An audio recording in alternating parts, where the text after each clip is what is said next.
Steel begins in fire. Long before factories existed, before blast furnaces rose into the sky, metal was shaped by something far older and more personal: heat, hammer, and human endurance. The story of steel is not only industrial, it is deeply human. It begins in ancient villages where blacksmiths stood beside glowing furnaces, listening to the sound of iron under pressure. These early craftsmen did not have sensors or chemical models. They had instinct, experience, and the color of fire as their guide.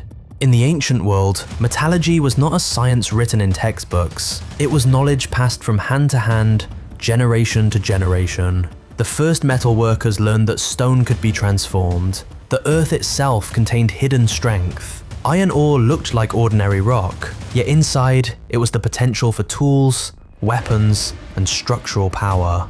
The furnace became one of humanity's first engineering laboratories, not built with steel beams and automation, but with clay walls, charcoal embers, and relentless manual labor.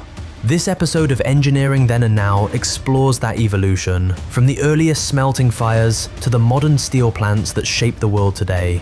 We are not looking at myth, not nostalgia, but metallurgy itself. We compare ancient forging with modern production, charcoal furnaces with electric arc systems, hand hammers with hydraulic presses, small blooms of iron with oceans of molten steel. Because the story of steel is the story of engineering across time, and the principles endure even as the scale becomes unimaginable. Ancient metalworking began with furnaces that were simple in design but revolutionary in impact. Early smelters built small chambers of clay and stone, filling them with layers of iron ore and charcoal. The goal was not to melt the metal completely, because temperatures were limited by fuel and airflow. Instead, they saw a transformation, a separation of iron from impurities through intense heat. Air was forced into the furnace using bellows powered by human arms, raising temperatures just high enough for chemical reduction to occur.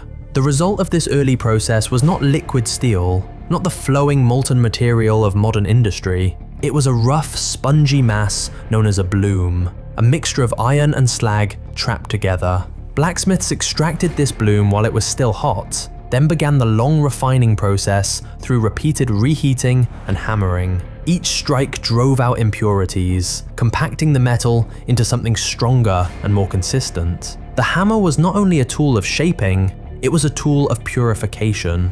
Production was slow and physically demanding. Output depended on charcoal supply, on the skill of the smith, and on temperature control achieved through observation rather than measurement. Ancient craftsmen estimated heat by color: dull red, bright orange, yellow, white glow. There were no thermometers, no chemical analysis, only experience and survival of the material under stress. Yet, despite limitations, these early forges produced tools and weapons that shaped civilizations, proving that engineering begins long before automation. Modern steel production begins where ancient metallurgy could never reach scale: temperature and continuous output. Instead of small clay furnaces hidden in workshops, modern blast furnaces tower like artificial mountains of iron and brick. These structures rise dozens of meters into the air, fed by conveyor systems and rail networks that deliver raw materials in constant flow. Iron ore is no longer carried by hand. It arrives by the ton, moving through industrial arteries that connect mines to mills across entire continents. Inside a blast furnace, the conditions are extreme. Temperatures exceed 1,500 degrees Celsius, far beyond the reach of charcoal furnaces from antiquity. Coke replaces charcoal as the primary fuel and reducing agent because it burns hotter and supports larger furnace structures. Limestone is added as a flux, binding with impurities to form slag that can be separated cleanly from molten iron. At the base of the furnace, liquid metal collects like a glowing underground river, tapped periodically and transferred for further refinement. This is where the difference between ancient forging and modern metallurgy becomes unmistakable. Ancient smiths produced solid blooms that required hammering to remove slag. Modern blast furnaces produce molten iron directly, a fluid material ready for controlled chemical adjustment. the metal is no longer shaped only by muscle and instinct. It is shaped by industrial systems designed around thermodynamics and chemistry. Yet the sequence remains familiar: ore, heat, separation, refinement. The fire is the same concept, but the scale has become civilization defining. Molten iron from the blast furnace is not yet steel. It contains too much carbon and unwanted impurities. To transform it into usable steel, modern industry relies on secondary refining systems, most commonly the basic oxygen furnace and the electric arc furnace. These are not blacksmith hearths. They are controlled metallurgical reactors where chemistry is engineered with precision. In a basic oxygen furnace, pure oxygen is blasted into the molten iron at high velocity. This oxygen reacts with excess carbon and impurities, producing intense heat and driving chemical transformation within minutes. The process reduces carbon content to specific levels depending on the grade of steel required. What once took hours or days of repeated hammering in ancient times now occurs through controlled oxidation in a matter of minutes. Steel becomes not a rough craft product, but a standardized, engineered material.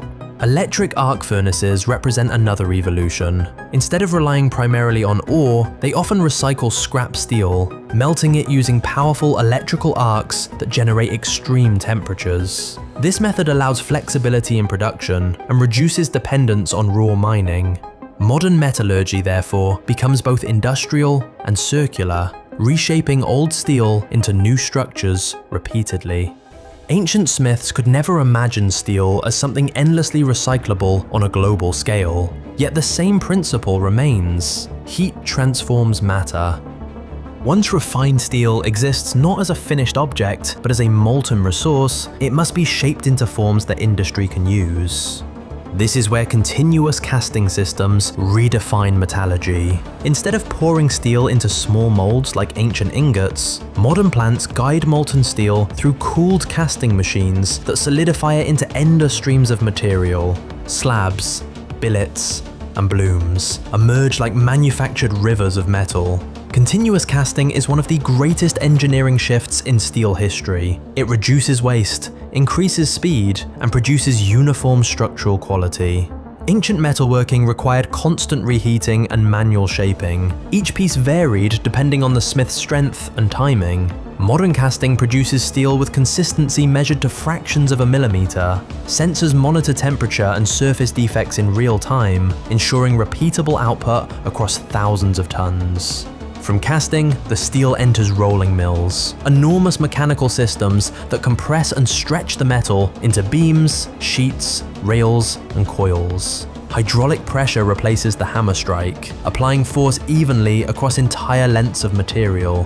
What was once shaped blow by blow in a forge is now shaped continuously by machines that never tire. Steel becomes the backbone of skyscrapers, bridges, vehicles, and modern infrastructure. The ancient bloom has evolved into the industrial bloodstream of civilization.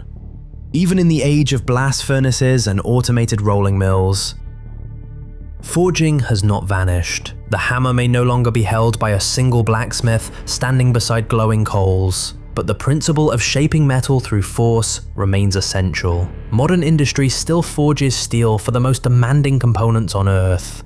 Aircraft landing gear, high-performance engine parts, turbine shafts, and critical structural joints where failure is not an option. These parts cannot rely only on casting or rolling, because forging aligns the internal grain structure of steel, making it stronger and more resistant to cracking under stress. The difference is scale and precision. Where ancient smiths struck blooms with hand hammers, modern forging uses hydraulic presses capable of delivering thousands of tons of controlled pressure. The heat is monitored digitally, the deformation is calculated mathematically, and the final strength is verified through testing and inspection. Yet the logic is unchanged. Steel becomes tougher when compressed and shaped deliberately. The craft has evolved into engineering, but the ancient idea still survives inside every forged beam and industrial component. Steel begins in fire.